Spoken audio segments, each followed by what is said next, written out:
بلوچستان خیبر پختونخوا میں روزانہ بے گناہ عوام فتنہ الخبارش کا نشانہ بنتے ہیں۔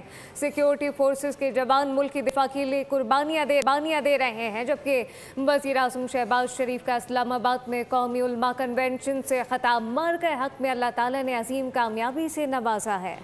فرقہ پرستی کا خاتمہ وقت کی ضرورت ہے، علماء کو تفریق کا خاتمہ کرنا ہوگا، ملک کی ترقی اور استحکام کے لیے اتحاد اور یکجہتی ناگزیر ہے۔ جب تک یکجہتی قائم نہیں ہوگی ملک کی ترقی نہیں ہو سکتی۔ زہر آلود پروپیگنڈا کیا جائے تو ہم سب کی ذمہ داری ہے کہ فوج کا دفاع کریں۔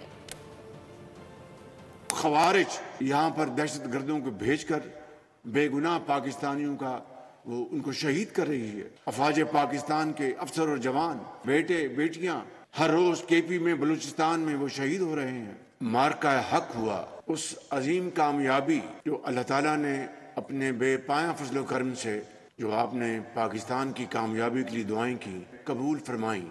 جرت کے ساتھ اس جنگ کو لیڈ کیا فیلڈ مارشل شہید عاصم منیر نے۔ پاکستان معاشی حوالے سے اس مقام پر آ پہنچا ہے کہ ہم الحمدللہ بھرپور ہم ترقی اور خوشحالی کے سفر کی طرف تیزی سے گامزن ہوا چاہتے ہیں۔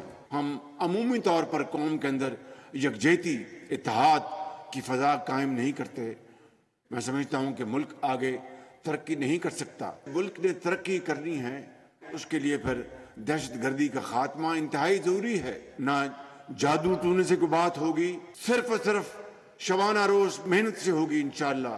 افواج پاکستان کے خلاف زہر آلود پروپیگنڈا کیا جائے تو یہ صرف میری ذمہ داری نہیں بلکہ یہ میری کیبنٹ کی ذمہ داری، یہ آپ کی بھی ذمہ داری ہے کہ آپ اس فوج کا آپ دفاع کریں جس نے پاکستان کا دفاع کرنے کے لیے اپنی خون کی قربانی دی اور ازلی دشمن کا وہ شکست دی کہ وہ قیامت تک یاد رکھے گا، قیامت تک۔